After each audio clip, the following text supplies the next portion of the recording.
ప్రేమస్వరూపి అయిన యేసుక్రీస్తు నామంలో మీకు నా శుభాభివందనములు. ఫ్రెండ్స్, నన్ను ముట్టుకోకు నామాలకాకి అన్నట్లుంటున్నారా?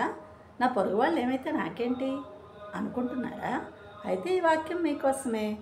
వైద్యుడు వ్రాసిన లూకాసు వార్త 10వ అధ్యాయం 30 నుంచి 37 వచనాల్లో మానవత్వం మూర్తీభవించిన ఓ మంచి సమరయని ఉదంతం చూస్తాం.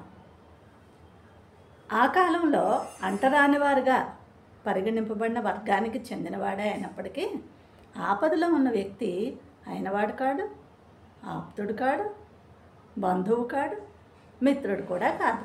అయినప్పటికీ సాటి మనిషిగా దొంగల చేత గాయపడి కొర ప్రాణంతో కొట్టుమిట్టాడుతున్న ఆ బాటసారి దరిచేరి సహృదయంతో సపర్యలు చేసి పూటకోళ్ళ వాని ఇంటికి చేర్చి కొంత ధనాన్ని కూడా వెచ్చించి మరీ పరామర్శించాడండి. ఇదేమన్నా సామాన్య విషయమా చెప్పండి? కాదు కదా. మానవులందరినీ సంఘజీవులుగా సృష్టించి లేవికాండం 19వ అధ్యాయం 18లోను, అలానే గలతీ పత్రిక 5వ అధ్యాయం 14వ వచనంలోనూ ఉన్నట్లు నిన్ను వలె నీ పొరుగువానని ప్రేమించు అని ఆజ్ఞాపించిన ఆ యేసయ్య ప్రేమేశమండి కాదంటారా?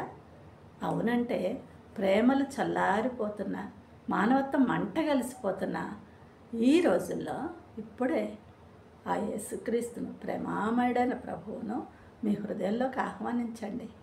ఆయన నిత్య ప్రేమను ఆస్వాదించండి. Thank you. God bless you all.